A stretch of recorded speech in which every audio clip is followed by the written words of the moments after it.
Hello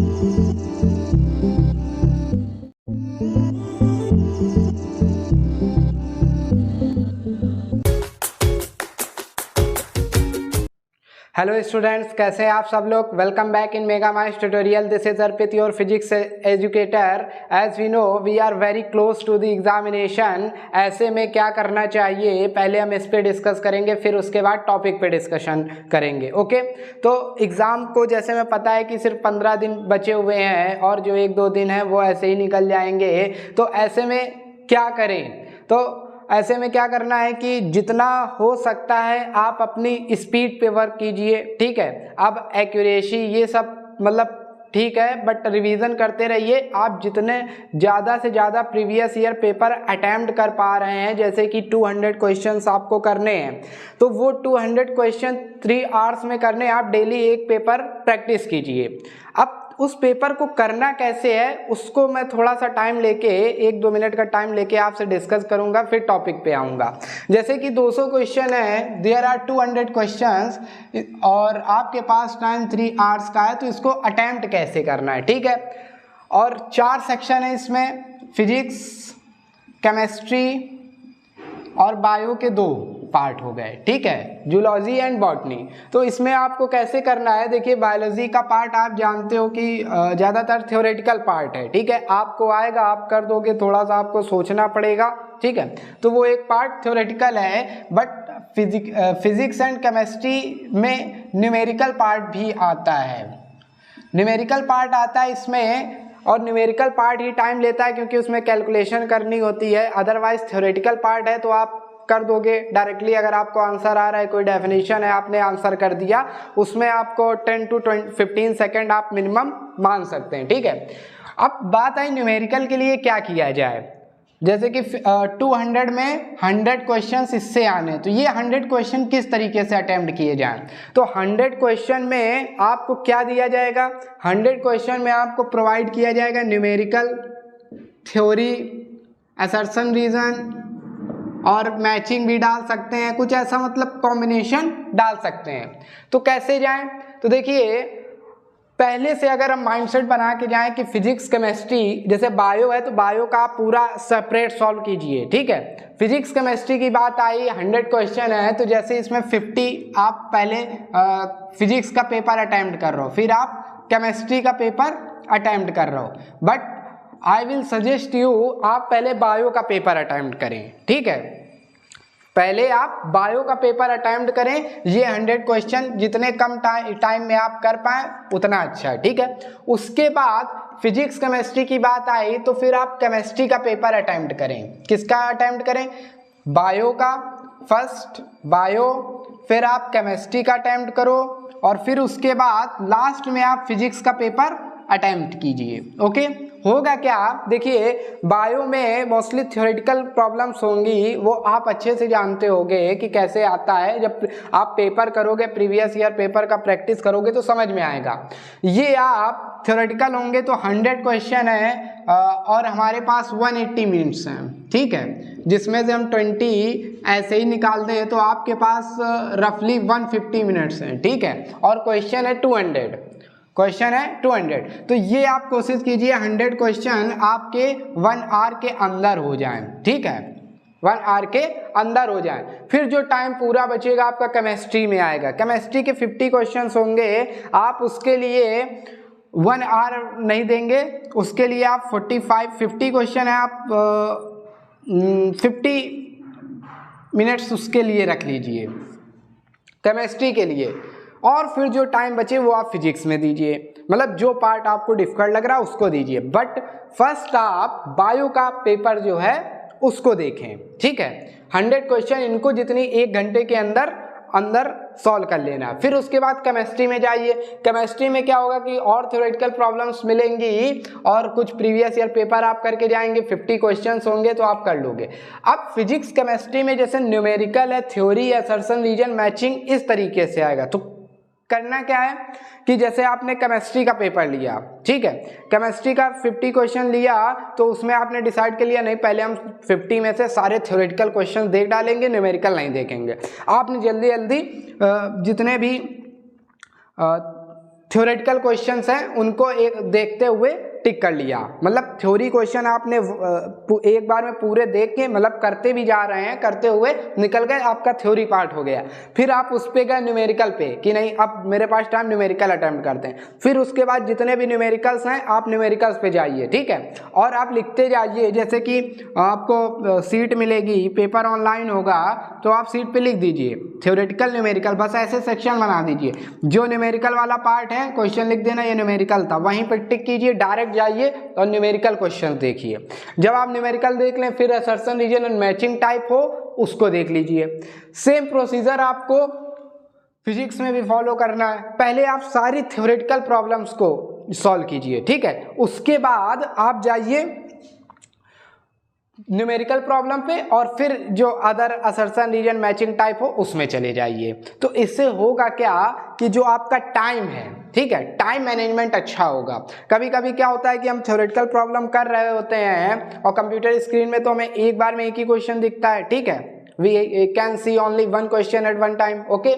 सो problem ये आती है कि कहीं बीच में न्यूमेरिकल आ गया, अब उस न्यूमेरिकल को आप अटेम्प्ट करने लगे, हो सकता है उसमें टाइम लग रहा हो, फिर जब लास्ट मिनट में टाइम हमारे पास नहीं बचता है तो जो थ्योरेटिकल प्रॉब्लम या डायरेक्ट फार्मूला बेस्ड प्रॉब्लम होती हैं वो हमारी नज़र में नहीं आती हैं, वो कहीं ना कहीं स्किप हो जाती हैं, ठीक है, वो हमारा लॉस होता है। वो क्या होता है? लॉस होता है। अगर हम सही बात की जाए सही मायने में तो क्वेश्चन पेपर अगर आप प्रीवियस ईयर पेपर करके जा रहे हो और आपने एक सिस्टमैटिक वे में पेपर को अप्रोच किया, ठीक है, और अटेम्प्ट कर रहे हो तो आपका रिजल्ट अच्छा जाएगा, ठीक है, you will qualify.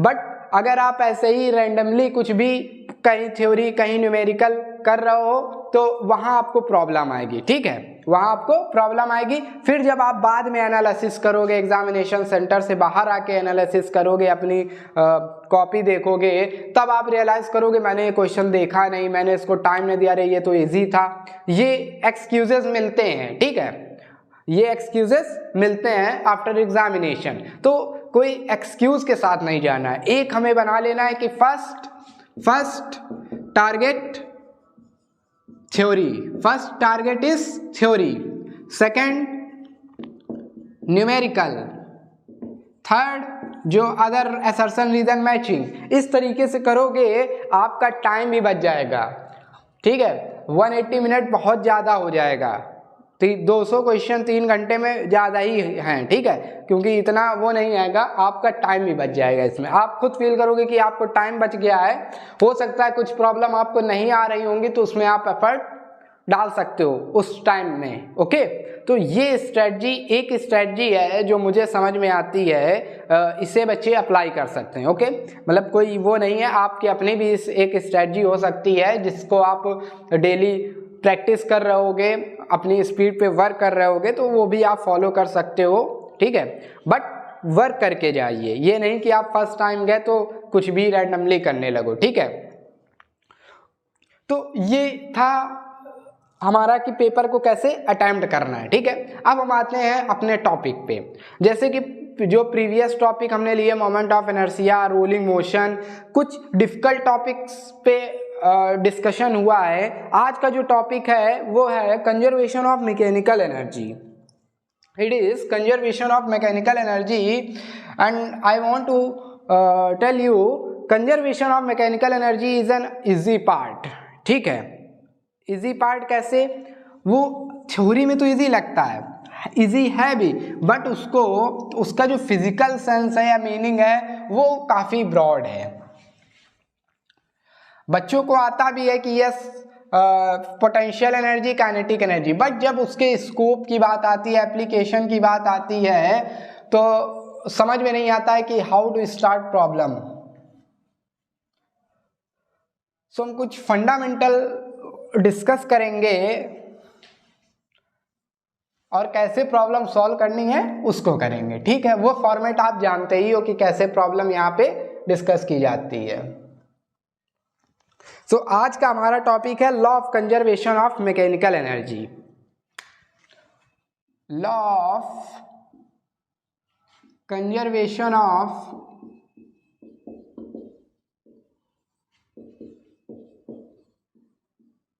Mechanical energy. Law of conservation of mechanical, मैंने कंजर्वेशन ऑफ एनर्जी नहीं लिखा है, मैंने कंजर्वेशन ऑफ मैकेनिकल एनर्जी लिखा है। It is a topic of mechanics. Okay, law of conservation of mechanical energy क्या होता है सब जानते हैं, ठीक है। लास्ट टाइम पे हो आप एग्जाम के, सभी जानते होंगे कि what is the law of conservation of mechanical energy. So mechanical energy का जो there are two types of mechanical energy, ठीक है। मैकेनिकल एनर्जी की बात करें दो टाइप्स होते हैं mechanical energy. There are two types, one is potential energy, potential energy and another one is kinetic energy, ठीक है। what is potential energy? It is denoted by U, it is denoted by K. what is potential energy? Energy due to its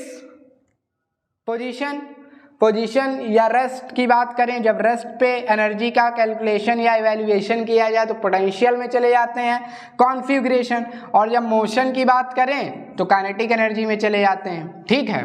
किस में चले जाते हैं? Kinetic energy में। आप और पोटेंशियल एनर्जी कैसे डिस्क्राइब किया जाता है ये भी पता है कि जैसे कुछ हाइट पे हैं हम फ्रॉम ग्राउंड, h हाइट पे है तो पोटेंशियल एनर्जी mgh हो जाएगी, u विल बी mgh। और जो काइनेटिक एनर्जी है, if a body is moving with some velocity on ground then its have what kinetic energy, what's it kinetic energy it have, it will be k is equal to half mv²। Easy formula है, सबको पता है, ठीक है। इसी का application देखना है और रोलिंग मोशन में देख भी चुके हैं, ठीक है। तो देखिए law of conservation of mechanical energy क्या कहता है। According to this law total energy, total mechanical energy is equal to what? Constant होती है। टोटल मैकेनिकल एनर्जी कांस्टेंट होती है। इसका मतलब क्या है? अब total mechanical energy, there are two types of mechanical energy. Total mechanical energy is the sum of kinetic energy plus potential energy, U plus K। Potential energy का जो है वो कांस्टेंट रहता है। क्या रहता है? कांस्टेंट रहता है। इसका मतलब ये है, ये कांस्टेंट रहने वाला है, ठीक है। तो अगर आप U इंक्रीज कर रहे हो, if you are increasing U, तो काइनेटिक एनर्जी एडजस्ट इस वैल्यू को कांस्टेंट रखने के लिए क्या होगी? डिक्रीज होगी। एडजस्ट करना है, ये वैल्यू तो कांस्टेंट ही रहने वाली है। और अगर आप U डिक्रीज कर रहे हो तो काइनेटिक एनर्जी इंक्रीज करेगी। ये है, ठीक है। तो देखो इसको अप्लाई करते हैं हम, प्रॉब्लम लेते हैं। लॉ तो इतना ही है कि sum of potential energy and kinetic energy is constant, total mechanical energy is constant. We are not studying law of conservation of energy. What are we doing? We are doing law of conservation of mechanical energy. Okay, law of conservation of mechanical energy. So एक problem लेते हैं, उससे समझते हैं हम। Problem के through इसको समझा जाता है, कोई डेरिवेशन नो नीड, सिर्फ आप इतना समझिए। एक एग्जांपल लिया हमने, सिंपल, ये बाउल है, ठीक है। इस पे हमने, इस बॉल पे एक बॉल ली और इसको ड्रॉप कर रहे हैं, इस पे छोड़ रहे हैं, ठीक है। मतलब कोई वेलोसिटी प्रोवाइड नहीं कर रहे हैं, इसकी जो इनिशियल वेलोसिटी है वो 0 है। It is initial velocity, initial velocity is 0, ठीक है। इसका मास m है, मास m है, ठीक है। इस बॉल को हमने इस पॉइंट A से छोड़ा, ठीक है। अब ये यहाँ पे आएगा और यहाँ पे आएगा, यहाँ पे आएगा, थोड़ा सा नीचे पॉइंट ले रहे हैं, ठीक, यहाँ पे आएगा। अब देखो प्रॉब्लम क्या पूछ सकता है। ये ग्राउंड फ्लोर पे रखा हुआ है, ठीक है।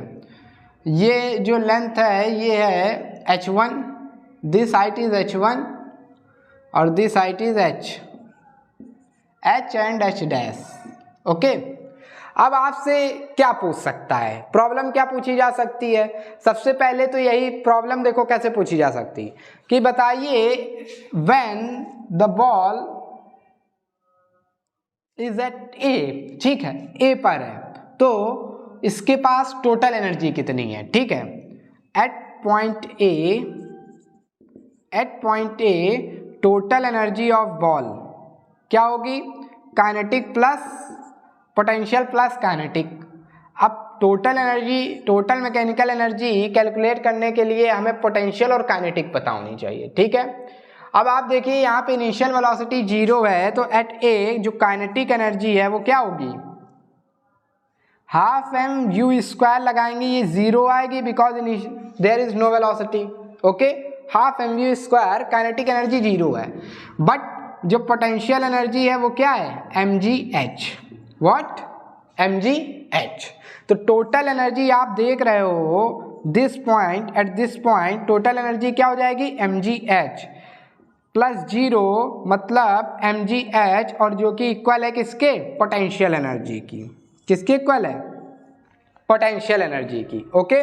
It is equal to potential energy. अब आइए पॉइंट बी पे, एट पॉइंट बी। जब पॉइंट बी पे आए तो टोटल एनर्जी का तो फॉर्मूला यही है, बट पॉइंट बी पे आप देख रहे हो पोटेंशियल एनर्जी जो है एम जी, हाइट इज 0, तो पोटेंशियल एनर्जी क्या हो जाएगी? 0। Potential energy will become 0। But जो काइनेटिक एनर्जी है यहाँ पे इसकी कुछ वेलोसिटी होगी इस बॉल की, ये बॉल यहाँ पे जब आया तो इसकी कुछ वेलोसिटी होगी, हमने v एज्यूम कर ली, तो क्या हो जाएगी? Half m v square, okay, half m v b square at b v b square. तो टोटल एनर्जी क्या हो जाएगी? u plus k, u is 0, so it will become half m v b square. हो जाएगा कि नहीं हो जाएगा? ठीक है, half m v b square, जो कि kinetic energy at point b के इक्वल है। तो क्या समझ में आया कि यहाँ पे जो पोटेंशियल एनर्जी, ये तो कांस्टेंट है ना, इट इज कांस्टेंट, ये half m v b square total energy constant रहने वाली है। देखिए पॉइंट ए और पॉइंट बी को अगर आप लो तो ये एनर्जी प्लस ये एनर्जी कांस्टेंट है, तो जब energy total energy is constant, when total energy is constant, so total energy at A, point A is equal to total energy at point B. Total energy at point A is equal to total energy at point B. So total energy at point A, what is total energy? mgh is equal to total energy at B, half mvb square. Now you can calculate Vb is equal to under root 2gh. Velocity calculate कर सकते हो bye this relation. और क्या आया कि जो potential energy थी, हमने कहा क्या कहा कि ये कांस्टेंट रहने वाला है। If you will increase you then automatically kinetic energy will decrease, okay. So यहाँ पे पोटेंशियल एनर्जी हाईएस्ट थी, जब ए से बी पॉइंट पे आए तो पोटेंशियल एनर्जी मिनिमम हो गई, 0 हो गई, तो वही पोटेंशियल एनर्जी डिक्रीज हुई तो काइनेटिक एनर्जी बढ़ के half m v b square हो गई। So this potential energy is completely converted into kinetic energy. This potential energy is completely converted into kinetic energy. From this relation we can calculate the velocity of body at any point, okay, ठीक है, we can calculate the velocity at any point. अगर आप इस position पे हो, आपको ये height पता हो, you can calculate the velocity vm. Now you can calculate the velocity at this point. Now you can calculate the velocity at this point. Now you can calculate the velocity at this point. अब at point C की बात की जाए, at point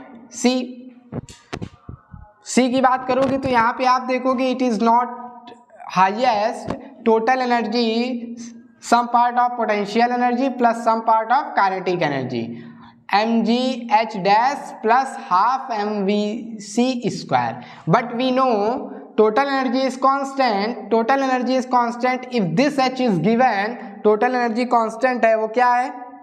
half mgh के equal है. So we can calculate vc also. We can calculate vc also. ठीक है। So this is the application of total mechanical energy, conservation of law of conservation of mechanical energy.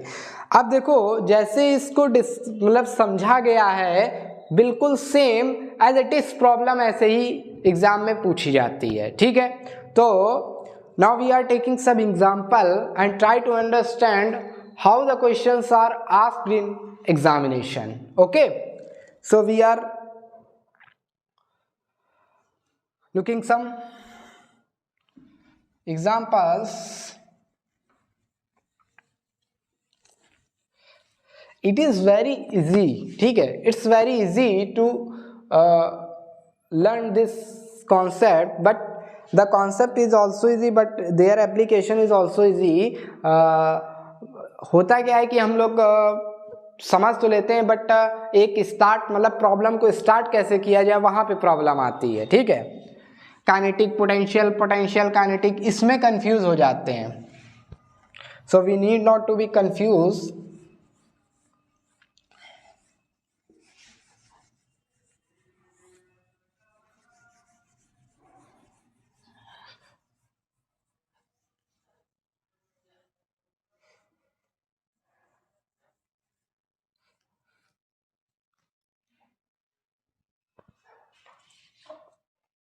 So एक example consider करते हैं हम।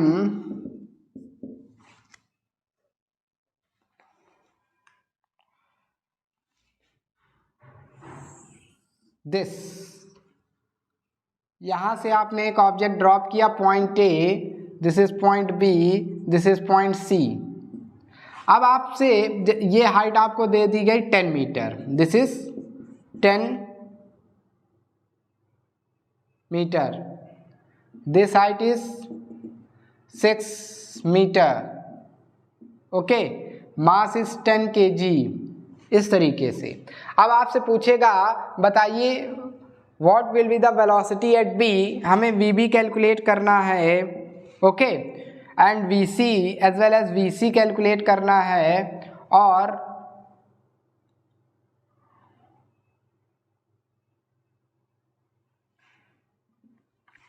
ये दो term calculate करने हैं। तो क्या करोगे, कुछ समझ में नहीं आएगा, हो सकता है आप स्ट्रेट लाइन आप मोशन अप्लाई करने लगो कि बॉडी है चल रही है, मोशन में चले जाएंगे, ट्रांसलेटरी मोशन, रोटेटरी मोशन दिमाग में आने लगेगा, ठीक है।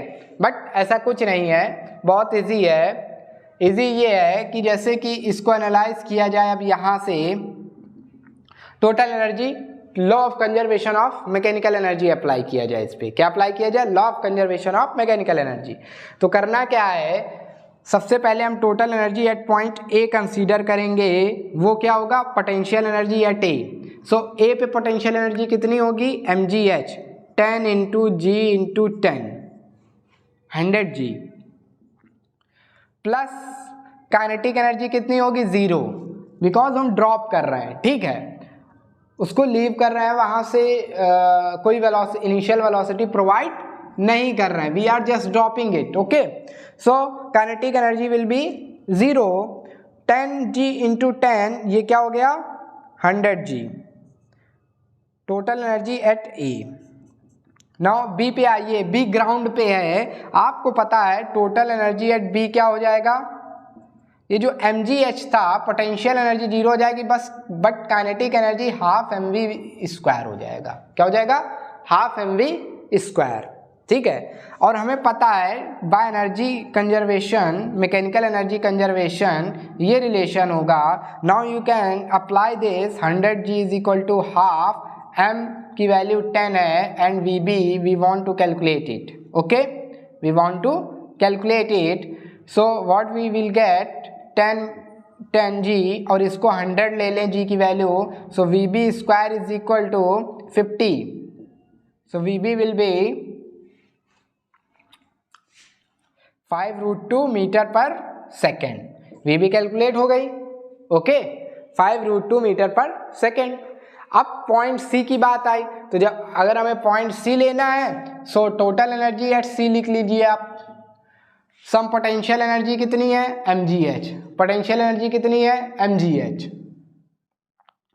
10 इंटू 10, जी की वैल्यू 10 रखी and 6 plus kinetic energy half m v c square, but this total energy is constant. आप 100 जी भी रख सकते हो, ठीक है, आप 100 जी डायरेक्टली इसमें पुट कर दो, 100 जी की वैल्यू 10 ली हमने, it will be 600 plus half 10 into v c square.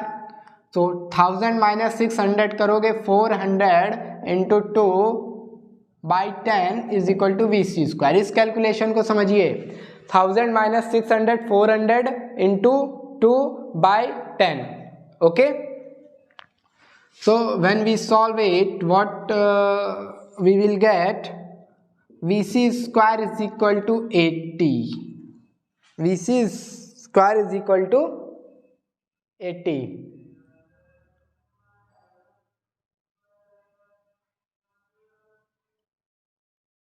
So Vc क्या हो जाएगा, कुछ गलत हो गया इसमें देखो, क्योंकि यहाँ पे जो वेलोसिटी है वो इस पॉइंट की वेलोसिटी से कम आनी चाहिए, क्या होना चाहिए, कम आनी चाहिए। 100 जी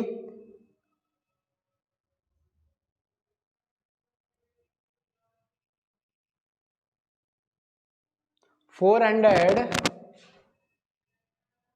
इंटू 2 बाई 10 80।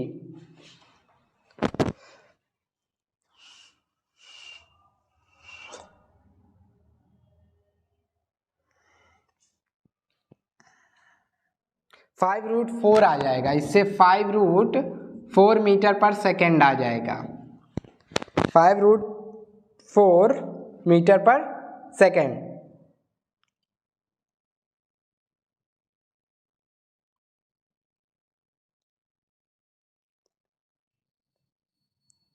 ये 1000 बाई 10 करोगे 100, यहाँ पे 200 होगा, सॉरी यहाँ पे 200 होगा, कैलकुलेशन में यहाँ पे 200 होगा और 200 है, सो इट विल बिकम 10√2। ये देखिए इससे ज़्यादा है, ठीक है। तो आप ये भी पता कर सकते हो कि प्रॉब्लम हमने सही की है या गलत की है, ठीक है। हमें वीबी एंड वीसी कैलकुलेट करना था, हमने वीबी कैलकुलेट, बट हमने देखा क्या, वीसी इज ग्रेटर देन वीबी, तो हमारा कोई एक आंसर गलत है, यहाँ पे कैलकुलेशन मिस्टेक थी, it will B 10√2 metre per second, okay. ये कैलकुलेशन मिस्टेक हम कर सकते हैं बट यू कांट, ठीक है। हमारा कॉन्सेप्ट क्लियर होना चाहिए, ठीक है। तो अब देखो, एक हमने ये फिगर दे दिया, इसी वे में हम दूसरा फिगर इस तरीके का दे दें, यहाँ से बॉल आ रही है, जस्ट ड्रॉप किया इसको, फिर इस पॉइंट पे आपको हाइट गिवन है, ये सी ये बी, इस पे वेलोसिटी पूछी जाए, this is point A, velocity पूछी जाए, एनर्जी पूछी जाए, मोमेंटम पूछा जाए। अब देखिए इसी में एट पॉइंट बी मोमेंटम पूछ दिया जाए, what will be the momentum at point B, तो मोमेंटम बी पे क्या हो जाएगा, p b is equal to m b into v b. Indirectly आपको वेलोसिटी कैलकुलेट करनी है, ओके, इनडायरेक्टली वेलोसिटी कैलकुलेट करनी है, उसी के बाद हम जितने भी टर्म्स पूछे जाएंगे उसको कर लेंगे, ठीक है। अब जैसे एक क्वेश्चन है फ्री फॉल का, उसमें भी law of conservation of mechanical energy लगता है। ये तो कर्वीलीनियर सरफेसेस ले लिए, एक डायरेक्टली फिगर आपको ऐसे भी मिल सकता है कि ये है, इसको यहाँ से फ्री फॉल हो रहा है, ठीक है, यहाँ पे कुछ एनर्जी है, एच हाइट पे है, स्ट्रेट लाइन इन मोशन, ठीक है। स्ट्रेट लाइन मोशन जब हम स्टडी करते हैं तो उसमें velocity and acceleration time calculate करते हैं by using v is equal to u plus minus g t, v is equal to s is equal to u t plus minus half g t square, ठीक है, v square is equal to u square plus minus 2GS करके, ठीक है। तो उस case में आप ये इक्वेशन भी यूज कर सकते हो, it can be lengthy, but आप एनर्जी कॉन्सेप्ट भी यूज कर सकते हो, जैसे कि it is eight highest position, तो ड्यू टू इट्स पोजीशन इसके पास पोटेंशियल एनर्जी mgh होगी और काइनेटिक एनर्जी यहाँ पे 0 होगी, बट जब ये ग्राउंड पे आएगा तो ये पोटेंशियल एनर्जी कन्वर्ट हो जाएगी kinetic energy half mv square में। इन द सेम वे आप मिडिल की कहीं भी ले लो इसके बीच में, तो आप यही पोटेंशियल u प्लस के कांस्टेंट आप अप्लाई करके प्रॉब्लम को सॉल्व कर सकते हो, ओके। डायरेक्टली इससे सॉल्व कर सकते हो। सो बाय यूजिंग दिस, देखो ये इक्वेशन से आपने वेलोसिटी कैलकुलेट कर ली, ठीक है, बट जब हमें टाइम और एक्सेलरेशन कैलकुलेट करना पड़ेगा in case of horizontal motion, तब हम उस पे जाएंगे, ठीक है। We use these three equations, okay. So it is the concept of law of conservation of mechanical energy and application of law of conservation of mechanical energy। ऐसे ही problem पूछी जाती है, आप कर सकते हो, ठीक है। एक और रिलेशन है जिसपे डायरेक्टली प्रॉब्लम आता है और आप लोगों ने प्रैक्टिस भी कर रखी होगी। इस पे आप जितना प्रीवियस ईयर प्रॉब्लम करके जाओगे उतना आपके लिए अच्छा होगा, ठीक है। जितना आप प्रीवियस ईयर प्रॉब्लम इस पे कर लोगे उतना ही अच्छा होगा।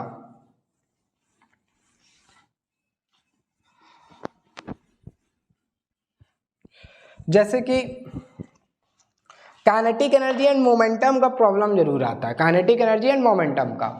We know kinetic energy is half mv square and momentum is mv। So kinetic energy and momentum are related by this relation, okay. p square by 2m, p square by 2m। So इससे related graphs आते हैं, क्या आते हैं, आप graphs की study करो। मैं आपको टॉपिक बता रहा हूँ, ग्राफ्स देखो कैसे प्लॉट करना है, याद करने जैसा कुछ नहीं। जैसे आपसे बोल दिया जाए when mass is constant, m is constant, तो काइनेटिक एनर्जी और पोटेंशियल एनर्जी में क्या रिलेशन होगा, तो हम देख रहे हैं जो पोटेंशियल मोमेंटम है वो इनवर्स डायरेक्टली प्रोपोर्शनल है रूट ऑफ काइनेटिक एनर्जी, है कि नहीं। इस रिलेशन को आप √2m के भी तो लिख सकते हो, काइनेटिक एनर्जी। तो इसका ग्राफ क्या हो जाएगा, अगर आप इसको p ले रहे हो, इसको काइनेटिक एनर्जी ले रहे हो, तो एक हाइपरबोला मिलेगा। क्या मिलेगा, हाइपरबोला मिलेगा इस तरीके से। सॉरी हाइपरबोला बोल दिया हमने, रूट है तो रूट का ग्राफ कैसे प्लॉट होता है, इस तरीके से, इस तरीके से ग्राफ आएगा, ठीक है। ये स्क्वायर के ग्राफ ऐसे होते हैं और रूट का इसके इरेशनल नंबर का ऐसे होता है, ठीक है। तो ये ग्राफ जैसे कि ये देखो, ये एक्स स्क्वायर का हो जाएगा, ये √x का हो जाएगा, तो हमारा k है, तो ये वाला प्लॉट आएगा for momentum and kinetic energy, okay. Momentum, अब इसी का अगर कोऑर्डिनेट चेंज कर दिया जाए, यहाँ पे मोमेंटम ले लिया जाए, यहाँ पे काइनेटिक एनर्जी, तो kinetic energy is directly proportional p square, तो इसके लिए ये वाला कर्व हो जाएगा, ठीक है। कोऑर्डिनेट भी डिपेंड करता है, ठीक है, इस पे ध्यान रखिएगा। अगर मोमेंटम है is at y axis, kinetic energy is at axis, तो ग्राफ ऐसे आएगा, और ये है तो ऐसे आएगा, वो हमने आपको बता दिया, ठीक है। और कैसे पूछ सकते हैं कि when velocity is constant then momentum and mass is directly proportional, straight line, ठीक है। When mass is constant, k और v का रिलेशन सेम आएगा जो मोमेंटम का है, k एंड v का, ठीक है, इस तरीके का आएगा। यहाँ पे वेलोसिटी भी है मैंने डाल दी, ठीक है, यहाँ पे वेलोसिटी सेम आता है, ठीक है। तो इस तरीके से ग्राफ्स, या फिर आपसे कंपैरिजन पूछ सकता है कि अगर कोई हैवियर बॉडी है, दो बॉडीज हैं, कंपेयर कर लेगा, उनका मास सेम रखा, एक वेलोसिटी का मोमेंटम ज़्यादा है तो उसकी काइनेटिक एनर्जी, तो kinetic energy is directly proportional to momentum, इतना जानिए, ठीक है। तो इससे रिलेटेड आप लोग प्रॉब्लम करना, ठीक है। और ये आता ही है, मतलब ऐसा नहीं कि आएगा नहीं, जरूर आता है इससे। ये जो टॉपिक मैंने आपको बताया law of conservation of mechanical energy, 1 problem आएगी, बट एक प्रॉब्लम आती है motion in a straight line free fall का, तो आप उसमें भी conservation of mechanical energy apply कर सकते हो, ठीक है, वहाँ पे भी आप अप्लाई कर सकते हो। तो 2 क्वेश्चन आप इससे सॉल्व कर सकते हो, प्लस ये एक मोमेंटम, लीनियर मोमेंटम और काइनेटिक एनर्जी से भी रिलेटेड एक प्रॉब्लम आती है, ठीक है। सो हम 3 से 4 क्वेश्चन डिस्कस कर चुके हैं, ठीक है, 3 से 4 क्वेश्चन डिस्कस कर चुके हैं। तो इसको आप अच्छे से करना, ठीक है। और एक मतलब बेहतरीन टॉपिक है ये, इसको नेगलेक्ट करके मत जाना, ठीक है। बेहतरीन है, इजी है। अगर आपको कॉन्सेप्ट समझ में आया है, नहीं थोड़ा सा भी डाउट है तो आप दोबारा वीडियो देखिए, जरूर समझ में आएगा, ठीक है। रिपीट कीजिए, कोई भी चीज़ एक बार समझ में नहीं आती आप उसको रिपीट कीजिए, आपको श्योर है कि वो चीज़ समझ में आएगी, ठीक है। एक दो प्रॉब्लम, दो तीन प्रॉब्लम या चार पांच, जितनी हो सके आपके पास टाइम है, if you have sufficient time, then जितना ज़्यादा आप प्रैक्टिस कर सकते हो उतना अच्छा है। एक एक क्वेश्चन को बना के चलिए कि हाँ एक इससे एक इससे एक इससे, इसी तरीके से एक एक क्वेश्चन से आपका वो जो 50 क्वेश्चन का टारगेट है वो हमारा कंप्लीट हो जाएगा, ठीक है। सो आज का ये हमारा टॉपिक इतना ही था, law of conservation of mechanical energy. Next video में हम ऐसे ही टॉपिक लेकर आएंगे जिससे प्रॉब्लम एक तो पूछी जाती है और उसको इजी वे में कैसे किया जा सकता है। सो आज के लिए बस इतना ही। हंसते रहिए, मुस्कुराते रहिए, स्वस्थ रहिए, मस्त रहिए और टाइमली वर्क करते रहिए। और एक लास्ट बात ये आज के लिए कि आप जितना ज़्यादा से ज़्यादा हो सके डेली एक क्वेश्चन पेपर जरूर लगाइए, ठीक है। डेली लगाइए, उसको चेक मत कीजिए कि हाँ ये सही, सिर्फ आप लगाइए। उससे क्या होगा कि आपकी स्पीड आ जाएगी, ठीक है। आप प्रॉब्लम को लगाइए और जो स्टार्टिंग में मैंने आपको बताया था उस वे को भी आप फॉलो कर सकते हो कि पहले थ्योरी देख ले, फिर न्यूमेरिकल देख लिया, फिर अदर फॉर्मेट देख लिया, उस वे से करके देखें, हो सकता है आपको अच्छा रिजल्ट मिले। ओके, सो आज के लिए बस इतना ही। Thank you very much.